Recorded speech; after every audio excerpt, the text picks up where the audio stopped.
Okay. Ooh, I wasn't quite ready. This is going to be super casual. It's raining here, and so I thought we'd all get cozy together. If I can find the button here, I thought we could all get cozy and kind of chill and look a little deeper into this transmigration of souls idea. Man, I apologize.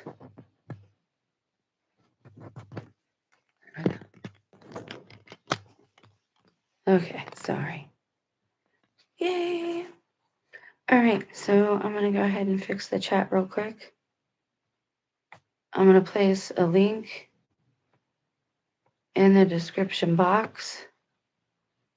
I am not affiliated with Amazon in any way, shape, or form, other than being a consumer, unfortunately, because that does seem a bit essential in certain ways, at least for me, someone who doesn't drive or try to bother other people these days with driving me places. I don't know. It's raining, so everything's a little frizzy and bouncy, and I apologize. All right.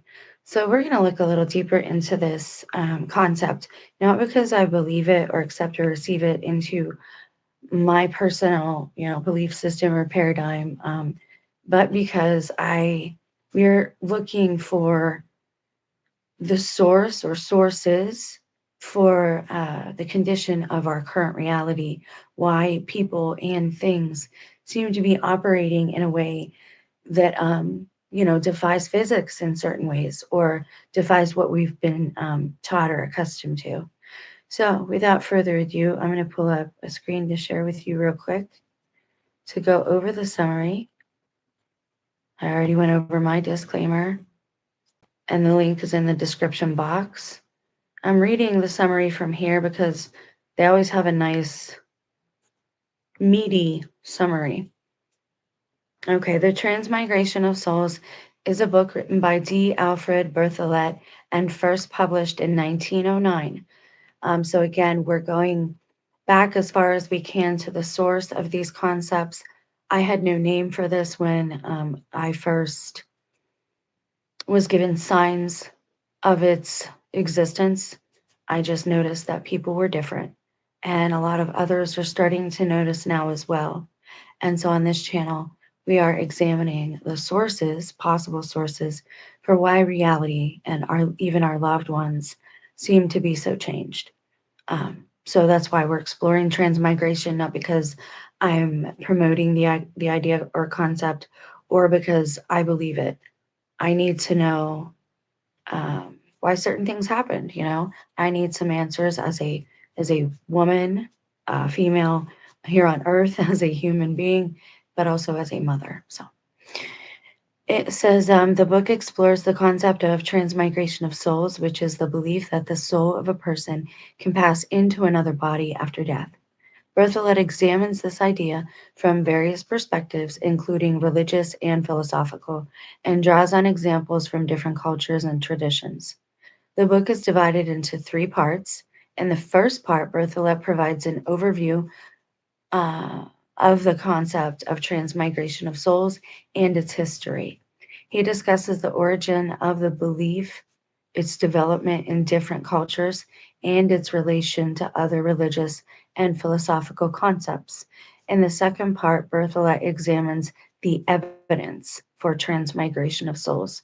He discusses various cases of people who claim to have memories of past lives and explores the scientific and religious explanations for these phenomena. In the third part, Bertholet discusses the implications of transmigration of souls for ethics and morality. He explores the idea that our actions in this life can have consequences in future lives and considers how this belief can shape our behavior and attitude towards others overall. The Transmigration of Souls is a comprehensive exploration of a fascinating and complex concept that has fascinated people for centuries. Bertholet's book provides a thoughtful and insightful examination of this belief and is a valuable resource for anyone interested in religion, philosophy, or spirituality. This scarce antiquarian book is a facsimile reprint of the old original and may contain some imperfections. Okay. So I'm going to stop sharing this. And then I'm going to share a different screen. Let me make sure that all of this is working as it should be. I hope. As it should. There we go. Okay, cool. Okay, so we're going to dive into this book and kind of skim it a little bit. Now, I also don't promote that idea of just taking bits and pieces of books or whatever. I do this to get people interested. This is just a superficial look at these concepts in a variety of different ways from different perspectives so that maybe the message can be conveyed. People can understand it better because we all learn in different languages, so to speak.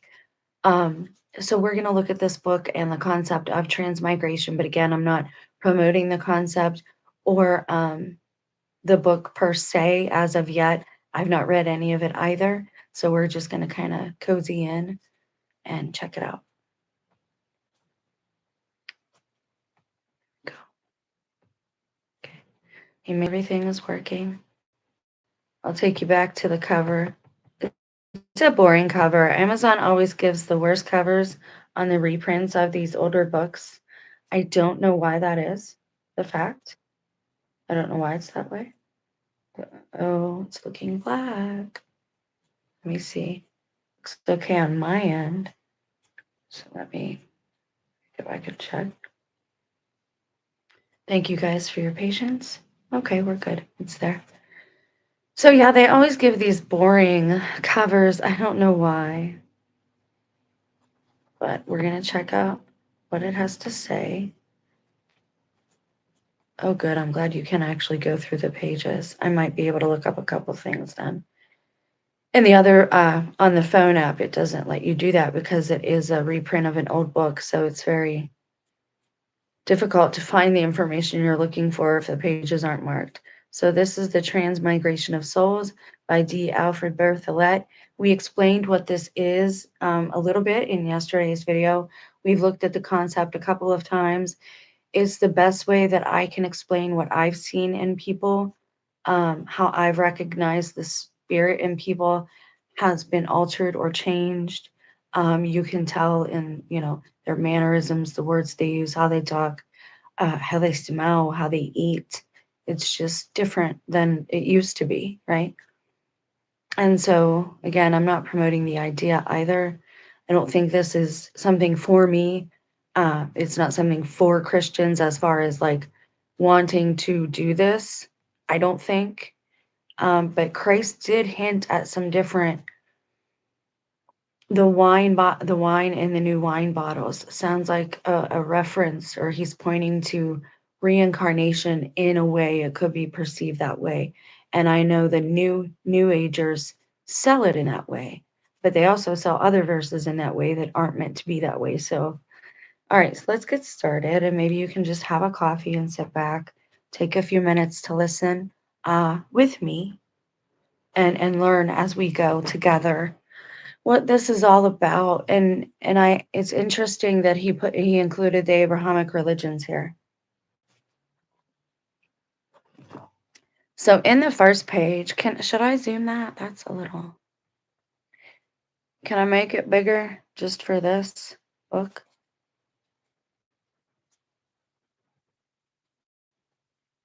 Did that help? Oh my, no, that didn't do anything. I don't think. Oh, there we go. Contents, part 1, ideas antecedent to the belief in metempsychosis. It's interesting that they use that word at the end, psychosis. Metem? I think it's metem, I'm not sure. The belief that, all right, so part 1 is the belief that the soul can be separated from the man's body, is the idea of transmigration. Now, I think thus far in my research that transmigration is different than reincarnation, because reincarnation happens at the birth when a child is an infant, and ends at that body's death. But that's not what I saw and take place in or around the end of 2018 or the summer of 2018. Um, and I've seen it referenced in movies, and I always point to The Golden Child with Eddie Murphy. So that's basically what it is the soul transmigrating from one place to another. It's also interesting the trans in the beginning of there. They talk about how transhumanism was coming, and they have everyone worried about these chips. And I just sometimes I wonder if that's what, we should be focused on right now. Just because again, some of the bigger YouTubers I know are in the club. The signs and symbols are there. They have to do that, and then they have to deny it. They're not going to admit it. But if you know what you're watching and you recognize it, it's not too hard to see. Two, the belief that organisms other than humans possess souls. And then we have subsections are animal souls, plant souls, souls in other material objects, which I kind of reject that idea, but we'll continue. Three, the belief in the transmigration of souls from one being to another. So then we have the subsection of transmigration from man to man, transmigration from men to animals. Oh, that sounds Babylonian. Transmigration from men to plants. That'd be kind of terrible. Transmigration from man to inanimate object. Ugh. Part two, metempsychosis properly so called. One, preliminary consideration. Two, metempsychosis among the Celts. Interesting. The Celts. Metempsychosis in India. Vamic Brahmin religions or beliefs. Buddhist beliefs. And then section 4, the Greek doctrine of metempsychosis. 5, the belief in metempsychosis in other quarters. And then you have the subsections of in the Bible and in Judaism, in Islam, and in the Christian world. And then the final part is part 6, the conclusion. So we'll start at the beginning, but I do bounce around to avoid any copyright claims, and that's also why I add a bit of commentary in the middle of reading. Part 1, ideas antecedent to the belief in metempsychosis. 3 pre, presuppositions. It's like presumptions. So 3 presuppositions are necessarily antecedent to any belief in the transmigration of souls.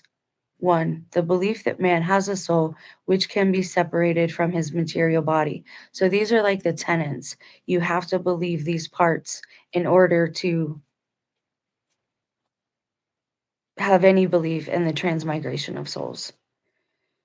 2, you have to believe that non-human organisms like animals, plants, and perhaps even inanimate objects possess souls of like nature. 3, the belief that souls, both of men and of lower organisms, can be transferred from one organism to another. And see, my problem with this is the person leaving a body, if they make the decision to do this and they know how to do this, are you getting consent from the other person to possess the vessel they're in currently, their home basically, while they've been here so far? Um, Consent's a big problem for me in this place when beings try to manipulate that from us. I think that is, as legalistic as they are, they have to get our permission, but they do it in the sneakiest of ways, and that's intentional. The Transmigration of Souls, Chapter 1, the belief that the soul can be separated from the body.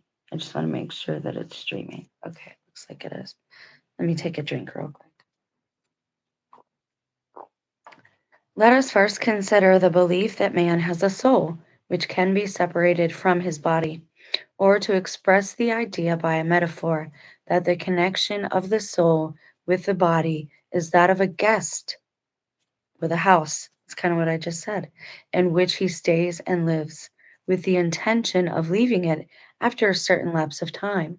So far as we can tell, This idea can be traced to the earliest periods of man's mental history. That's interesting or fascinating to me. The earliest periods of man's mental history, meaning when he became self-aware or conscious of himself being a sentient, conscious being. So far as we can tell, this idea can be traced to the earliest periods of man's mental history, and in modern times, the popular conclusion that a soul, quote unquote, exists is usually deduced from the phenomena of, quote, thought, perception, and will, end quote. Man has a soul because he can think, feel, and will. In the uninterrupted activity of these normal intellectual functions, we believe that we may observe, so to speak, the pulsation which indicates their vitality. I think they're saying there that they can detect the soul. Primitive man reasoned very differently. His attention, like that of a child, was first attracted not by the normal and its constant regular recurrence, but by the abnormal, which struck him as strange and extraordinary. Now man has confronted now man was confronted by one abnormal fact, which even now he has not entirely ceased to regard as unusual, the fact of death. Death, then, must first be considered when we ask what led men to infer the existence of a soul. I wouldn't say just death, I'd say the recognition of like things like dreams. When you close your eyes, you still see, you know, um, what animates the body, what helps me to move. That would be another basic, fundamental question one would ask. Like, what makes me go? How do I think? How do I feel? What is the center of me, right? Um, but a lot of times he's right. Even today, people are more into or more obsessed sometimes with observing the external, the esoteric of things, the aesthetic of things, which again is important, but that character, right, within is what's more vital and the most important. So it says primitive man reasoned very differently. His attention, like that of a child, was first attracted not by the normal and its constant regular recurrence, but by the abnormal, which struck him as strange and extraordinary. Now man was confronted by one abnormal fact, which even now he had not entirely ceased to regard as unusual, the fact of death. Death then must be considered when we ask what led men to infer the existence of the soul. What is the chief fact that distinguishes the living man from the dead? Right, what animates me, what makes me go and him not go. The only outward sign is the cessation of respiration. Within the last breath, a quote unquote something leaves the body, which existed within it during life. A window or door is thrown open when a man dies, a custom still widespread among our own country folk. Similarly, Hottentots, Fiji Islanders, Samoyeds, Samoans, Samoyeds, Indian, Siamese, Chinese, and others make a hole in the roof of the house or hut in which a man dies, apparently with the object of offering free passage to the mysterious, quote unquote, something which leaves the body at death. I speak of the mysterious something, but the poet of old unhesitatingly gives it a name in describing the death of Orpheus. The soul breathed forth, then faded in the air. End quote. This breath or spirit soul, in most different languages, the word soul originally simply means breath, thus withdraws from the eye of man, which has no power to perceive it. But suppose for a moment that primitive man, whose psychological knowledge is not equal to ours, sees a dream. I just said that. And no, I did not read this ahead of time. I told you what my mouth is like. Things come out that end up happening. Perhaps that his dead friend is hunting with him as in days gone by. He sees him string his bow, shoot his arrow, pursue the animal he has hit, and call upon his friend to follow. A conversation ensues as as has happened often enough in his lifetime and so forth. How is the dreamer to explain these experiences when he wakes? The body of his dead friend lies motionless in the grave, a prey to corruption. Yet it was the form of his friend that he saw in his dream, and it was his friend's voice that he heard. With his own eyes he saw him, with his own ears he heard him speak. What then is he to understand? To conclude, as we should conclude, that it was merely a dream is so obvious a statement that we can hardly conceive of any other reply. But the power to discriminate between dream illusions and reality is by no means innate in man and must be acquired by experience. Only after a long course of development was it attained. A very different conclusion offered itself to primitive man. What he saw and heard in his sleep was, in reality, his friend. But the appearance could not have been that of the body resting in the grave of this early man was well assured. Hence, it must have been a quote unquote something bewilderingly like the dead body, a second ego, a double, and in a word, the mysterious quote unquote something that had left the body with the last breath. Such, in fact, is the conclusion with which we meet among primitive tribes. Instructive also is the form in which it appears in the words placed by Homer in the mouth of Achilles when his dead friend Patroclus appears to him in a dream. Gods of a truth, then I ween in the shadowy houses of Hades, spirit and form do abide, but within them is no understanding. For in this self same night, the form of the hapless Patroclus hovered above me and wept with sore lamentation, and wailingly spake his behests, and marvelous, like to himself was the phantom. End quote. And that's from the Iliad. Um, what he's trying to explain here and what he's talking about is that even the earliest man had some indication that there was a something, a force, an invisible force that drove men, that animated them, that made them go, right?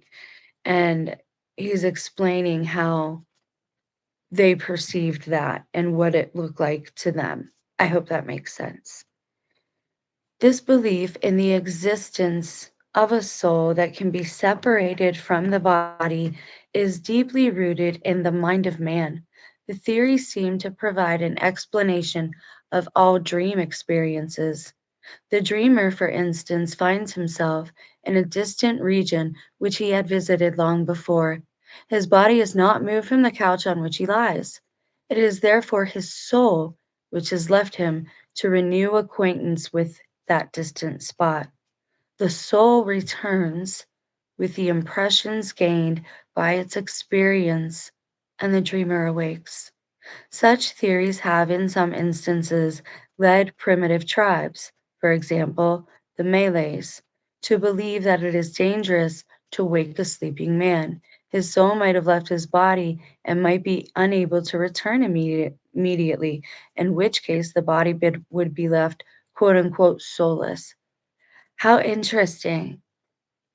That would be a little difficult or challenging to believe something like that your soul could leave like out of your control, right? It could just jump out of your body. Um, that can be frightening.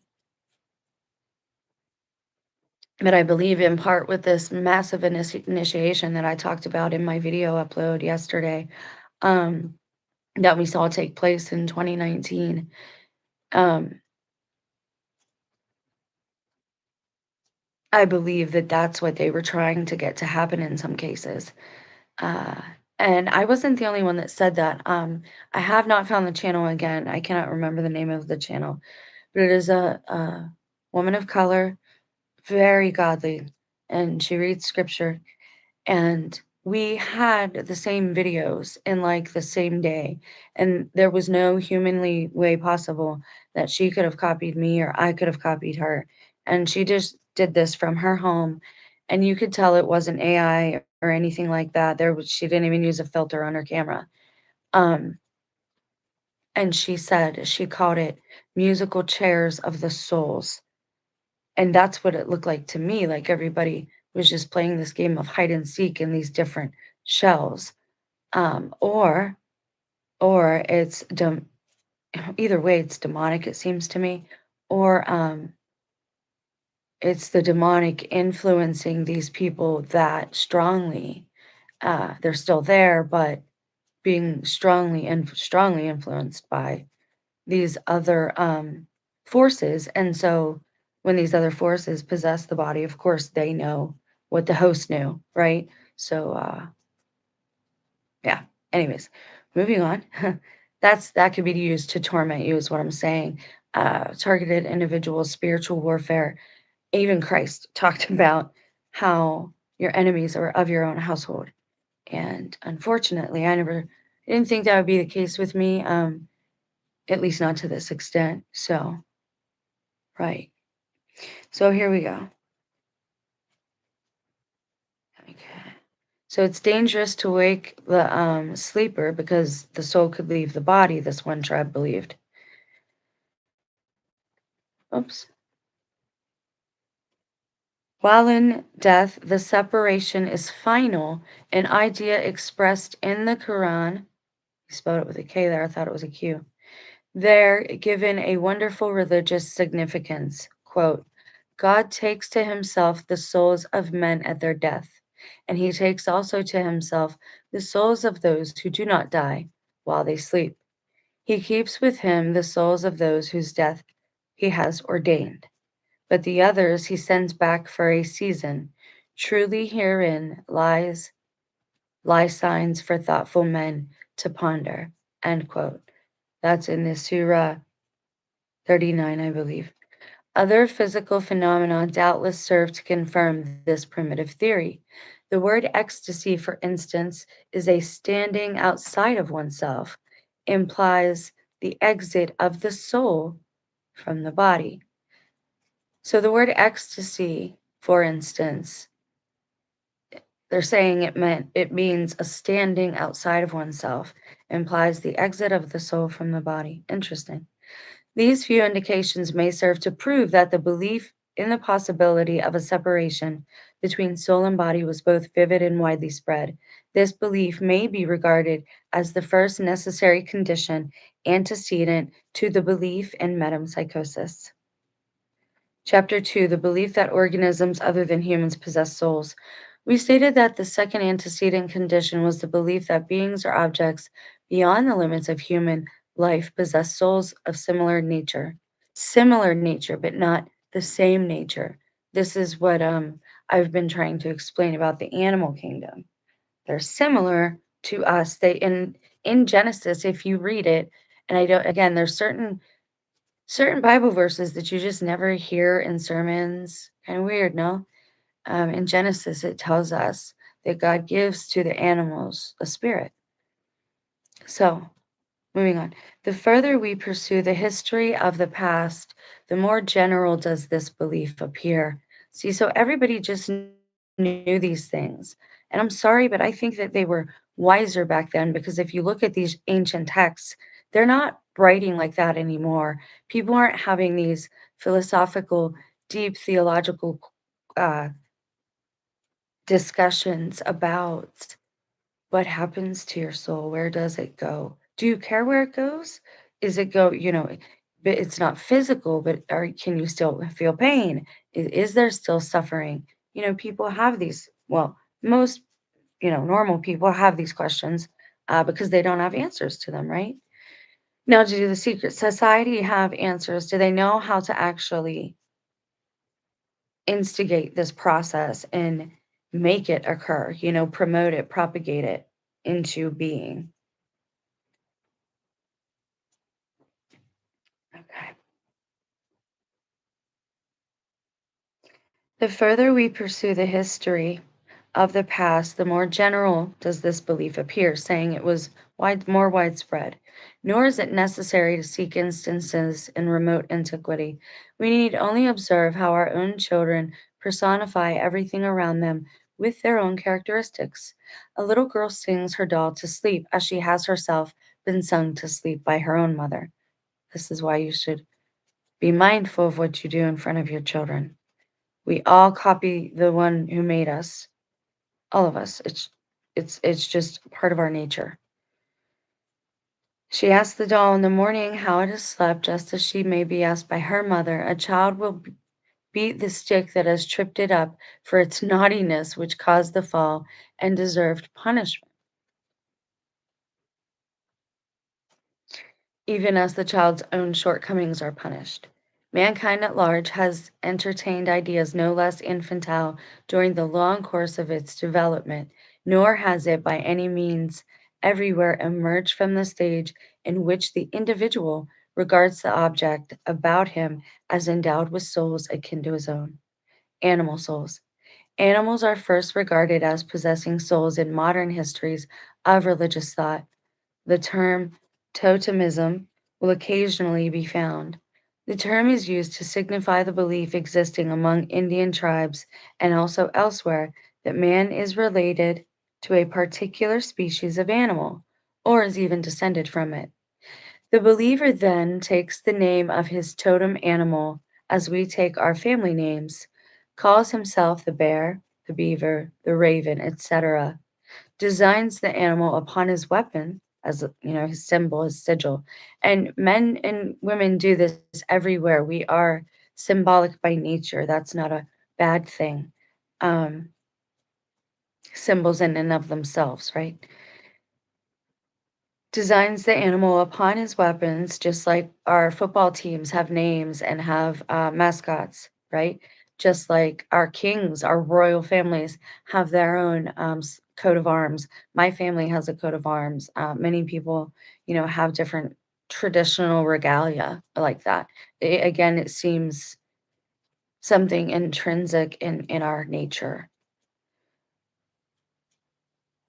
Okay, so and it says this believer is also careful to avoid harming or killing any member of the species. Should he kill a totem animal at any time, the act is performed with the most elaborate precautions.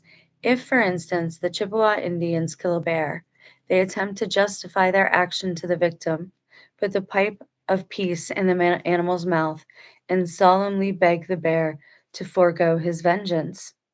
Similar ceremonies are performed by the Samoyeds in a far distant country in a wholly different climate.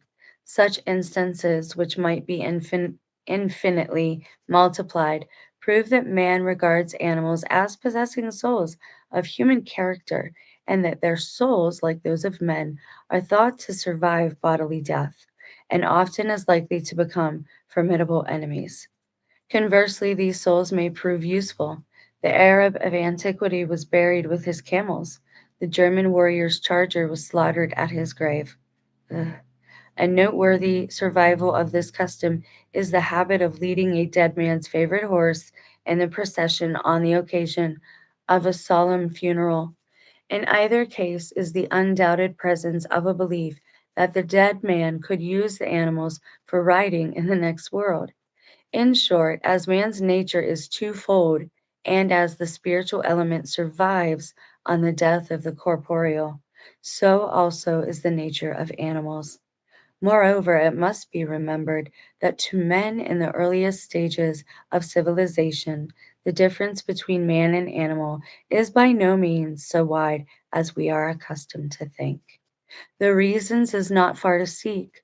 Early man's occupation and profession of nomadic cattle breeder brought him into daily and hourly contact with his animals. He lived under the same roof or even in the same room with them, like we do with our dogs.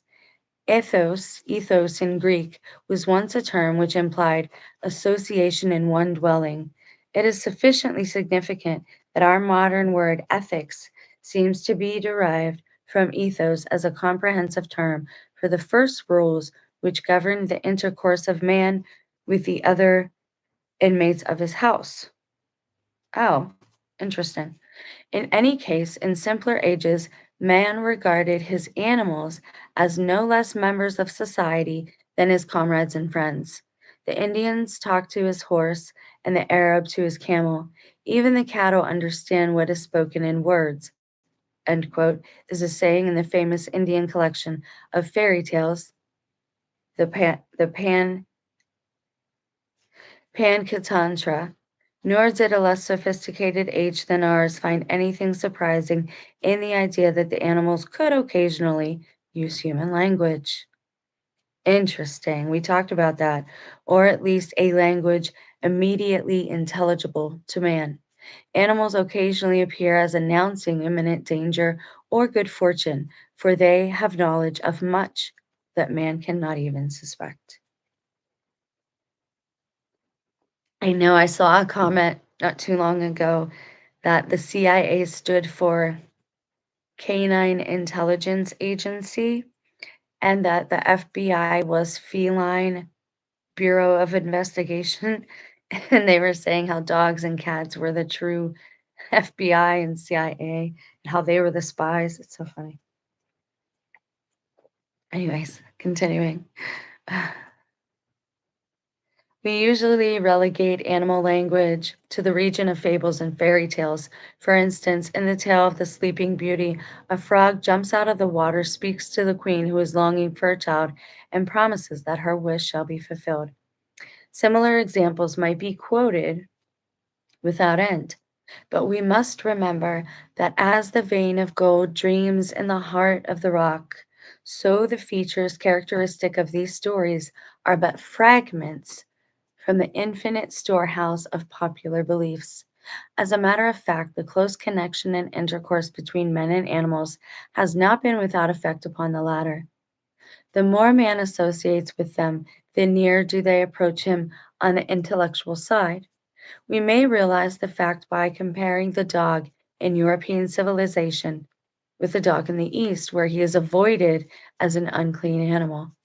Thus, it is natural that increased association with animals should increase belief in their kinship with man and in the similarity of their souls to his.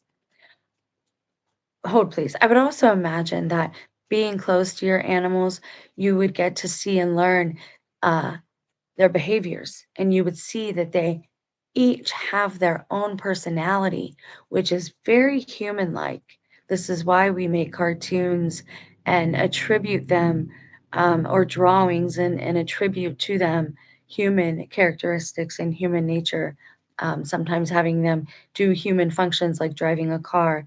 It's funny, but it also hints at something deeper going on in our psyches, right? The fact that when you're with them all day and you spend time with them, you can't help but see the soul or spirit in them. You see when they're scared. They look just like a person when they're scared. Their eyes get all big.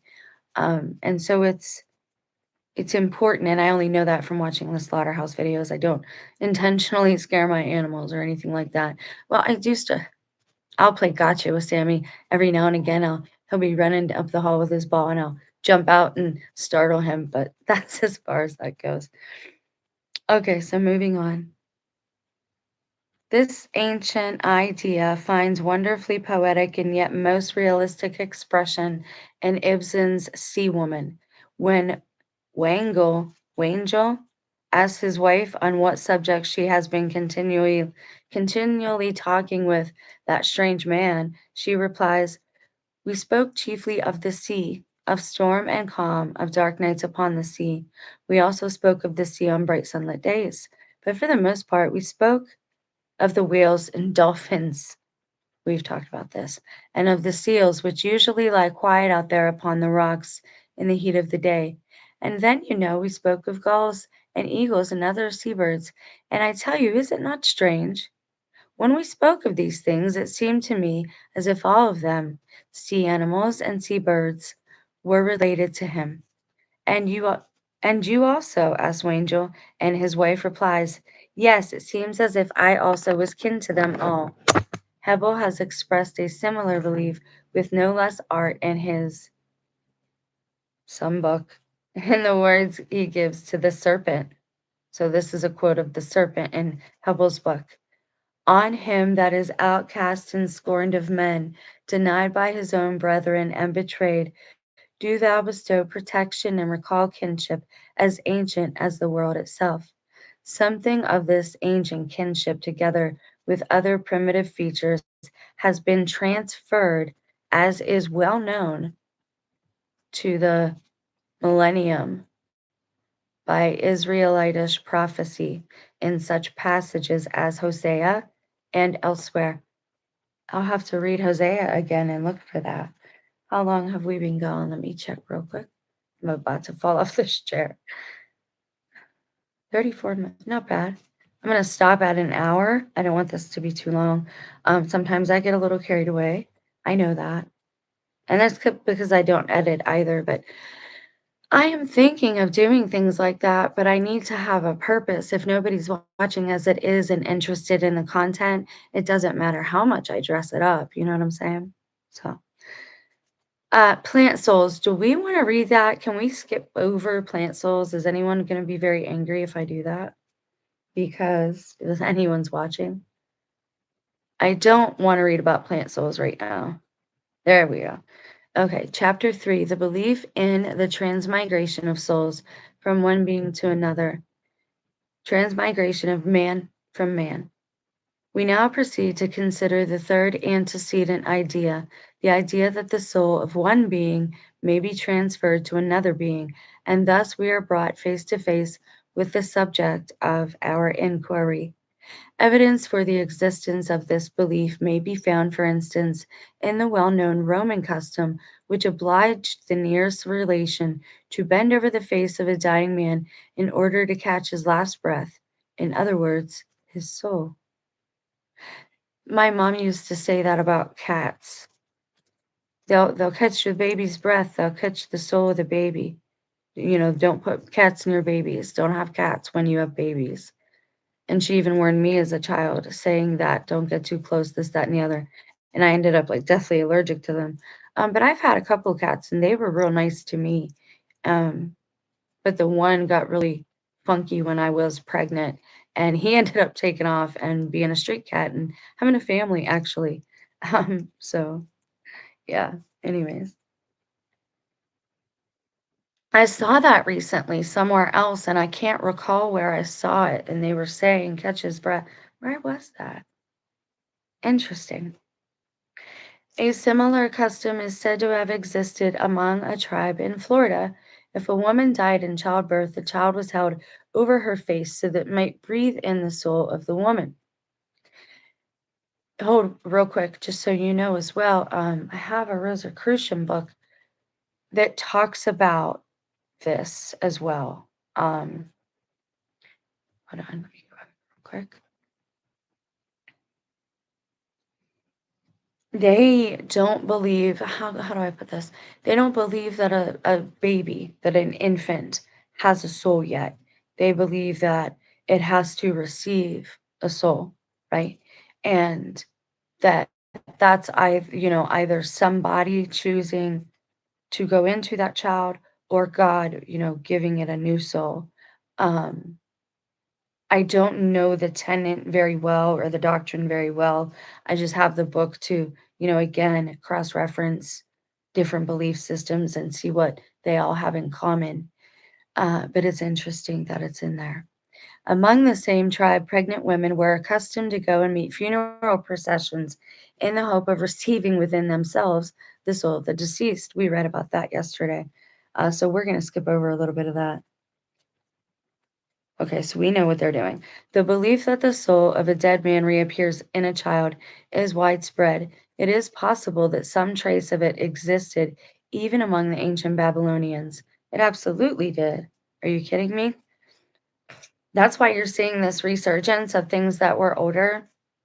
Maybe people who are using vocabularies that aren't similar to this day and age. I've recognized that as well. They speak an older English, like not eloquent or anything. They just use older words for things and older terminologies. Uh, but a lot of them are saying that they are Egyptian royalty.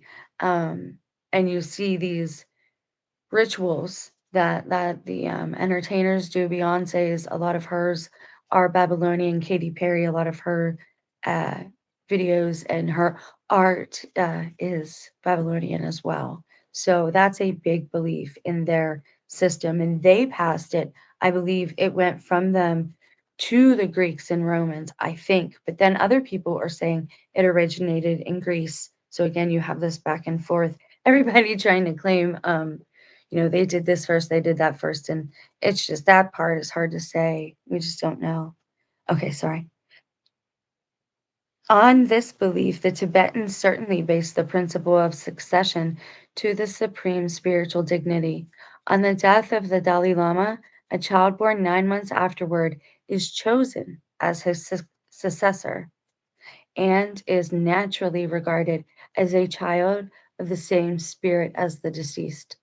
This indeed is the essential point of the belief in the transmigration of the soul from man to man.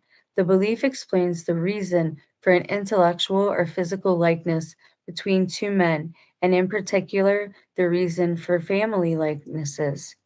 Among the Khans, an Aboriginal Indian tribe, a birth is celebrated 7 days after its occurrence by a festival at which the priest examines the body of the child and states which of the family members it is. The naming of the child, in fact, is in many ways connected with the belief that the souls of ancestors return to life in the children. In New Zealand, for instance, the priests stand before a newborn child and repeat a long list of ancestral names until the child sneezes or cries out at one of them. The ancestor is thus found, whose soul is reincarnated in the child, and after whom the child is then named. A very similar custom exists in Little Popo in colonial West Africa. When a child is born, the parents consult the oracle by means of 16 date stones in order to discover whether a soul from the mother or father's side of the family is to reincarnate in the child and which soul it is. The reply of the oracle determines the name of the child, who thus receives the name of the ancestor whose soul is supposed to have returned again to earth. Not until their conversion to Christianity do we find that the ancient Germans gave a child the name of a living relative. So this was a pretty prevalent custom, and what he's explaining here is that it was prevalent because it was in every society and tribes that were spread far from each other, that were far spread, widespread, right? So again, just like the pyramids, we have instances of humans who have this practice or belief system or faith system, actually all of the above, in common with others. That's worth remembering. Again, I'm reading and learning with you about this topic because I want to know the truth of what happened, regardless of where that truth comes from. But it needs to be truth, right? And this is something I see evidence of, or somebody went to great lengths to make me think this is true, that this happened, that this occurred. Either way, it's nefarious, if you ask me, and deceptive. But moving on. So this is them explaining different customs. And so okay, let's begin again over here. I do not propose to discuss the unpleasant question. And again, that's how I avoid copyright too, is by reading chunks. And what we are looking for is what is relevant here. And we read some of this yesterday in the other book. This is, I do not propose to discuss the unpleasant question whether the motive of cannibalism is a similar belief in distorted form that intellectual powers may be transmitted from man to man by a transmigration of the soul. The theory of the cannibal being that the conqueror who devours his defeated foe thus appropriates the strength, courage, dexterity, etc., which lived in the soul of his enemy. This indication of the belief will suffice. The transmigration of souls from men to animals. Do we want to read that part? Should we? In every case hitherto discussed, we saw that a human soul after death was thought to pass into another human body. The soul, however, can choose a body with no similarity to its original home. This belief in reincarnation under various forms may have been suggested by the facts of nature as observed by primitive man, who must, for instance, have noticed how the caterpillar became a butterfly. Why should not man undergo a similar change? We are but worms born to become celestial butterflies, says Dante. It seems again that men's minds were occupied in early times by the thoughts expressed by St. Paul in the words, that which thou sowest not that body which shall be, but bear grain. It may be of wheat or of some other grain, but God gives it a body as it pleases him. Corinthians. Seeing that primitive man was unable to draw a clear line of distinction between the worlds of men and of animals, we can hardly feel surprised at the universality of the belief that the human soul can be reincarnated in animals. Hold, please. So, this is an older book from about 1909, I think that we read. Is that really how Corinthians reads? It says it's 1 Corinthians 15, verse 37. But again, like I said, some of the verses that Jesus speaks, New Agers attribute to reincarnation, but some of the things he says are parables, and they can be perceived in a few different ways at times.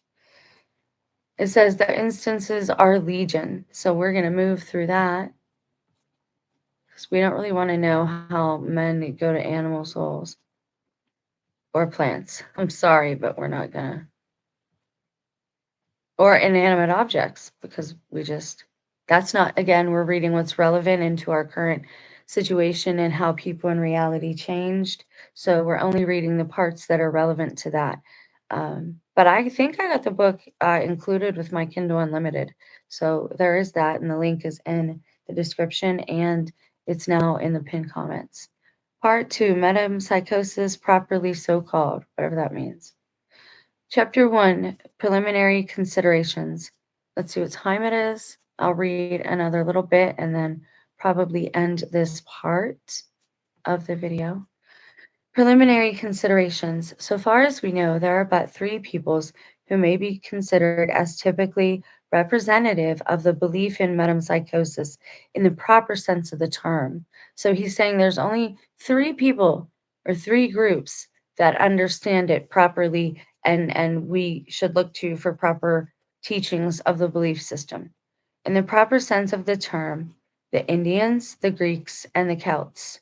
So he's saying the Native American. Is he saying the Native Americans? What did he call them? Did he call them Native? Huh. Because back then, remember, Indians were people in America. Um, so he's probably referring to the American tribes, the Greeks, and the Celts. We have disregarded instances based upon inadequate evidence. Thus, the Bishop of Krakow, Vincent Kaudebuch, states in his Polish chronicle that a foolish belief was universally entertained by the Getae, by whom he elsewhere means the Prussians, to the effect that souls which leave men's bodies return again in new-born bodies, and that many souls become bestial by assuming animal form. This evidence seems to me to be somewhat unreliable. Right. Another and probably more noticeable omission will be that of the Egyptians. Why? Who would perhaps occur to the casual reader as soon as he heard the term metempsychosis mentioned. We may be referred to a famous passage in the Greek historian Herodotus, in which he says, now the Egyptians are the first who have affirmed the opinion that the human soul is immortal, and that when the body decays, the soul invariably enters another body upon the point of birth. When it has thus successively passed through the bodies of all the animals on earth, in the water, and in the air, it returns once more into a human body upon the point of birth, and this circle of migrations it completes in 3,000 years. Yeah, I reject that one too. As it happens, a large number of inscriptions have provided tolerably complete information concerning the true nature of Egyptian ideas upon the condition of the soul after death, and the observations of Herodotus, as above quoted, remain unconfirmed. Interesting. But we know that if you've read the Book of the Dead, and which we read a little bit of it just to see, again, we're not promoting certain things just because I talk about it. And that's spiritual maturity. Spiritually mature people understand how to take in information and allow it to educate them, but not indoctrinate them. Okay. And the problem with a lot of YouTubers is they want to indoctrinate you. I'm not here to sway you or change your mind unless that is to convert you to Christ and to Christ's way. Because especially for Western people, I think he is the best example and template that we have. And I do personally believe he is the Son of God. He is one of three in the Trinity, in the Godhead. So moving on.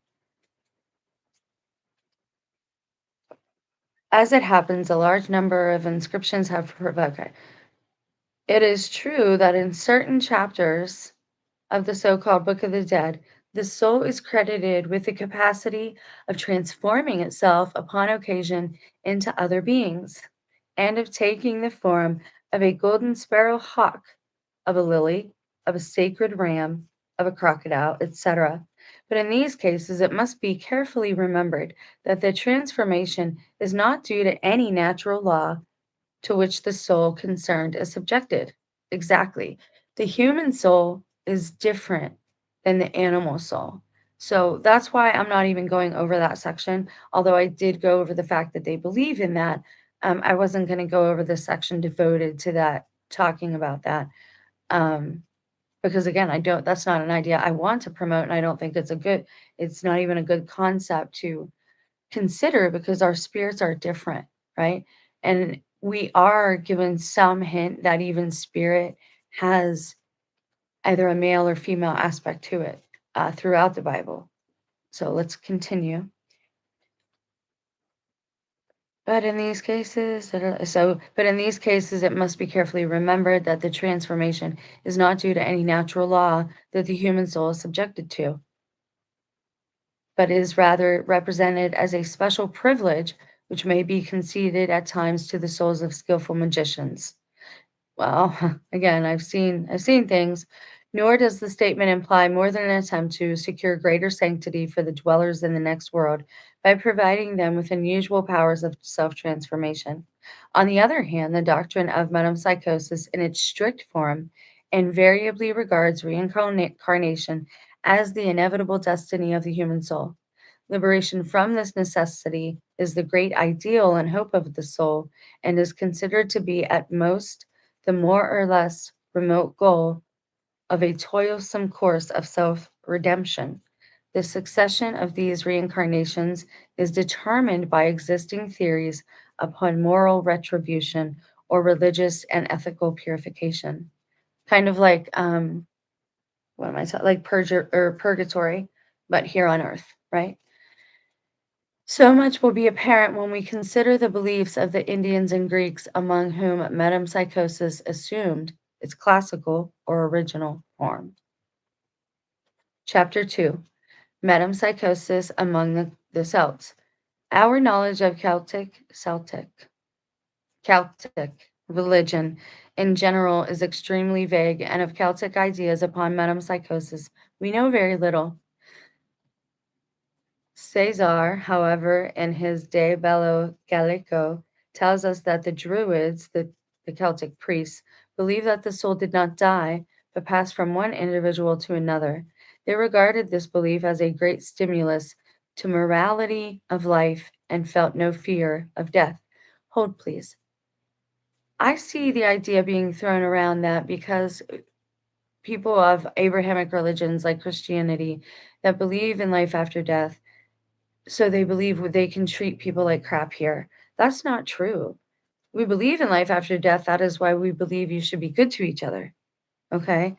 Because you will be with these same souls for God knows how long. Um, Yeah. So not every, again, try to avoid the trendy topics or the trendy sound bites that are out there, because the importance is education, not indoctrination. Okay. A somewhat later writer, Diod- Diodorus Siculus, says when describing the Gauls that at meals they would often dispute about trifles and challenge one another to duels. For of the end of life they make no account. In fact, the opinion of Pythagoras prevails among them, that the souls of men are immortal and come to life again after a certain term of years, entering other bodies. However, the value of this statement is considerably modified by the author's following words. Upon the occasion of a burial, many cast letters upon the funeral pile which they have written to their dead friends, in the hope that the dead will read them. A somewhat later statement by the historian Valerius Maximus says that the Gauls lend one another inconceivably large sums of money on the mere promise of repayment in the next world. These customs would rather incline us to believe that the dead had to expect a common life beyond the grave, and not reincarnation for another life upon the earth. I would disagree with the author there. I think they do the exact opposite of that with what he said. So maybe I'm not understanding it, or it's some type of typo. I don't know. Let's continue. Accordingly, the observations of the ancient historians upon Celtic belief in metempsychosis are to be accepted with caution, nor should I venture to give a definite list of the successive reincarnations in which the Celts believed, as other writers have attempted to do upon the evidence of other and even more doubtful statements. At any rate, the words of a famous 6th century bard upon his own reincarnations are sufficiently definite. He asserts that he became a lynx, a dog, and a stag, then a spade, an axe, a cock, a stallion, and a goat, and finally a grain of corn, which was swallowed by a hen. The question has also been raised whether these beliefs were indigenous and common to all Celtic tribes. It has been conjectured that individual Druids borrowed them from Greek colonists. To those questions, no final answer can as yet be given. So, as he's writing here, he is sorting it out in his own mind too. You see what I'm saying? When you are talking about or writing about philosophical matters or spiritual matters, things that cannot be seen, what you're trying to do is to help those things be seen through words. And that's a challenge. So, again, if my content seems low effort, it's not the content that's low effort. It might be the presentation. I might not doll up my surroundings. I mean, I don't think it's terrible, but or myself, but it's the content, because again, we should go back to our first loves, and one of the things I seem to be good at is reading, and I have not a terrible voice to listen to, and so I also understand what I read. I have good reading comprehension, and so I try to make these concepts visible to you so that you understand, even if you don't believe them or I don't believe in them, there are people that do. And as such, it changes their personal paradigm and how they behave and how they act to people, to others, to people. You see what we're at in time here. All right, so it's been an hour and we're at the end of this section. I have this book. I bought it on the Kindle app, or I think it was free with the Kindle Unlimited. So we will continue. The third part is the most interesting part. I might just read a little bit from here and then skip, but it's not a really long, quote unquote, book. It's probably like one of those pamphlet books that they send me. The next one I would like to read is. Let me see if I can find it. And I'll show it to you real quick since I have this pulled up.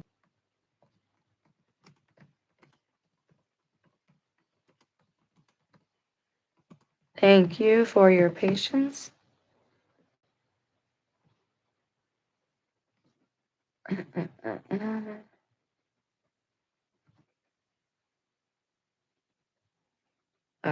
Let's see. Brother Lawrence. There it is.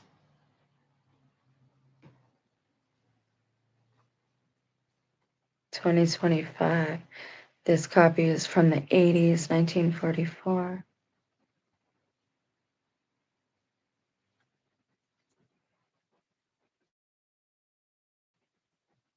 This is the one that I have because I like the cover.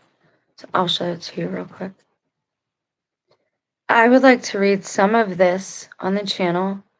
It is, again, something that is for spiritually mature people. And I'm not insulting anyone by saying that. I'm just being honest because not everybody will be drawn. I'm going to share the tab with you real quick and make sure it's sharing and show you one of the other books that I would like to read a little bit of on the channel. But again, it is a so words I'm looking for. It is very, it's written many years ago, so the language itself can be challenging to understand. But let's take a look at the summary. The Amazon summaries are really good. And I know they're not a sponsor of mine. I'm not an influencer for them. I don't do any of that type of thing. Although with certain things, I wouldn't be against it. All right, so this is a 2016 reprint of an 1895 edition. Let's see if we can. It's a full facsimile of the original edition, not reproduced with optical recognition software. It says Brother Lawrence, that's who wrote it. He's a monk. He was a man of humble beginnings, and by humble, I mean very humble, of humble beginnings who discovered the greatest secret of living in the kingdom of God here on earth. It is the art of, quote, practicing the presence of God in one single act that does not end quote. He often stated that it is God who paints himself in the depths of our soul. We must merely open our hearts to receive him and his loving presence. For centuries, this unparalleled classic has given both blessing and instruction to those who can be content with nothing less than knowing God in all his majesty and feeling his loving presence throughout each simple day. They're calling it an inspirational classic. And so that is what I would like to go over a little bit as well. I have read The Imitation of Christ on the channel, some of it as well. And, again, books are a good way for us to learn lessons, things that are happening in our current time, because oftentimes things can repeat a little bit. I just wanted to see if sometimes the first review is like a really good one and they leave it up here because it's helpful. So we're going to read this.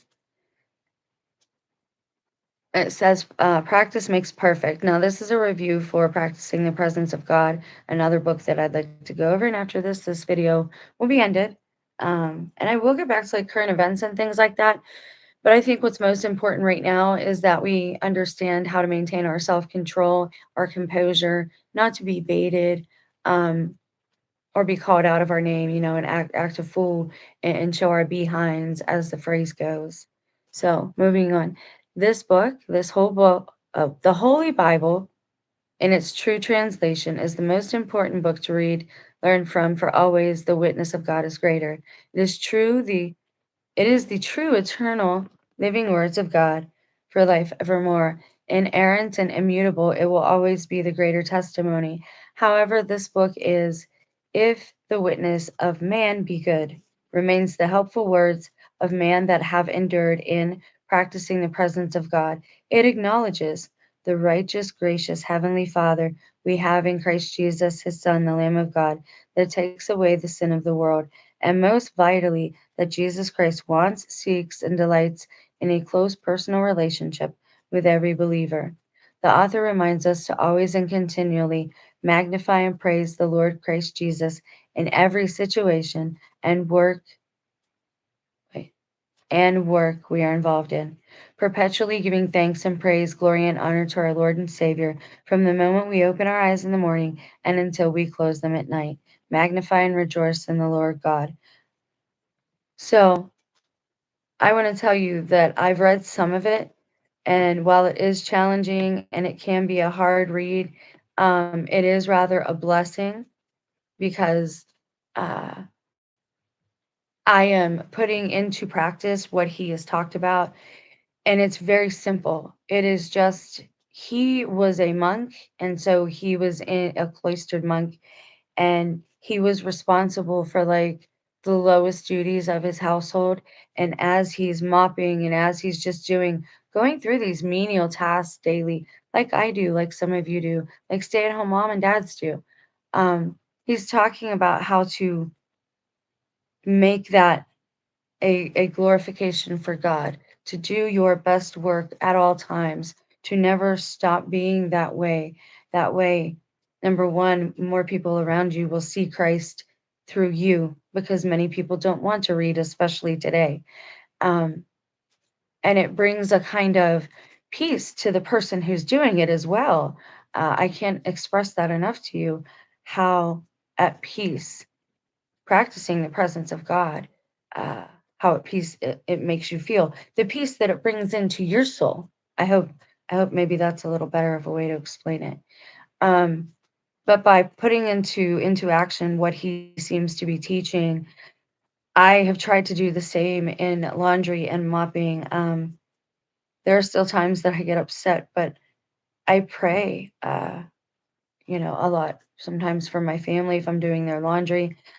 Sometimes I'm just thanking, God for the fact that I have a family still, sort of, that we're all together somehow. So God must have a purpose for it. Uh, let other people see that I take care of my place and my belongings and my space, so that is a good rep. I'm being a good representative of God that way, and not being a poor representative of God. And it's just about delighting in everything you do, finding the joy in everything you do because you're praising the one who made you. And so it doesn't matter if you are mopping floors, scrubbing floors, washing hair, um, changing diapers, or writing out, Excel morning reports for the morning meetings, whatever you do to give it up to God. Do it all. Do it for Him as a work for Him to glorify Him, and it will then it will bless you by bringing a peace to you. So I hope that this day you are all blessed. I know videos like this aren't super popular, but for now, this is what I'm doing. And I do have other ideas in place, but I haven't decided really what to do with the channel. I need a fast, like a media fast, and I haven't decided exactly how to go about that. But I do plan on journaling it, but that would break fast, like uploading it. So I'm trying to figure out how to do these things, and still function in the world, unfortunately. So I love you guys. You have a blessed day. This isn't all I do on the channel, but right now where I'm dwelling with the season change and things, with the weather being what it is, um, I think it's important to feed our spirits, and that doesn't always necessarily mean the Bible. Sometimes other people and the way they talk or the way they think can help us to understand a concept better, or activate something in us that makes us want to know more about God. And anything that does that is a good effort. So you guys have a blessed day. Thank you so much, those of you that are here. And I hope it's a blessed day for you. And we'll talk again soon. I hope. God willing. Bye, guys.